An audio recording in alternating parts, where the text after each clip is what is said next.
99 టీవీలో నిన్న ఒక డిబేట్ జరిగింది. బ్రహ్మనాయుడు గారు, ఆయన ఒక యాంకర్ ఉంటారు 99 టీవీలో. ఆయన ఎప్పుడు నేను చాలా న్యూట్రల్ అనే ఫీలింగ్లో బయట ఒక లేయర్ వేసుకొని ఆల్వేస్ అంటే పవన్ కళ్యాణ్ గారిని ఒక మాట కూడా అనకుండా చూసుకుంటూ అంటాడు అన్నట్టు. అంటే ఆ పార్టీకి అడుగు కప్పుకోడు కానీ దారుణంగా సపోర్ట్ చేస్తూ అంటాడు. ఆయన యాంకర్గా ఉండాలి, బ్యాలెన్స్డ్గా ఉండాలి, కానీ ఆయన అలా ఉండరు. నిన్న డిబేట్ జరిగింది. పవన్ కళ్యాణ్ గారు కోనసీమలో ఉన్న కొబ్బరి చెట్లు అలా అయిపోవడానికి కారణం తెలంగాణలో కూలుకుంటా అంటారు అని అన్నారు.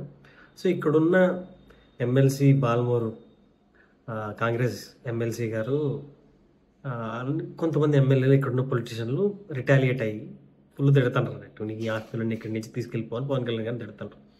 ఈ విషయం పైన కారుమూరి వెంకటరెడ్డిని మీ డిప్యూటీ సీఎం నీ అంటే మీకు బాధగా లేదా అనడానికి కుక్కను కొట్టిట్టు కొట్టాడేమో అనిపించింది. మీరు కూడా వెళ్ళి ఒకసారి చూడండి. అంటే న్యూట్రల్గా లేడు ఫస్ట్ ఆఫ్ ఆల్, కానీ తెలియకుండానే జనసేన రిప్రజెంటేటివ్ డిబేట్స్లో ఉంటారు కదా, వాళ్ళకంటే ఈయన ఎక్కువ ఎగ్జైట్ అయితే అంటాడు అన్నట్టు. ఇంతకుముందు 9 ప్రైమ్ టీవీ అనే టీవీలో ఉన్నట్టున్నాడు. నాకు అప్పటి నుంచి ఇదేందుకు ఇంత ఎగ్జైట్ అవుతారని వాళ్ళు జనసేన వాళ్ళకి సంబంధించిన వాళ్ళు ఉన్నారు కదా, ఈయన ఎందుకు అని అనిపించేది. సో వాటన్నిటికీ సమాధానం చెప్పేలాగా కారుమూరి వెంకటరెడ్డి గారు నిన్న తోలు తీస్తారు. ఐ థింక్ కారుమూరి వెంకటరెడ్డి అనే ఆయన official spokes person, but YSRCP. నా ఉద్దేశం ఏంటంటే జనాలు వైఎస్ఆర్సీపీని అభిమానించేట వాళ్ళందరికీ ఆయన డిబేట్స్లో కూర్చొని వాళ్ళ ఈగోని సాటిస్ఫై చేస్తారని అనిపిస్తుంది.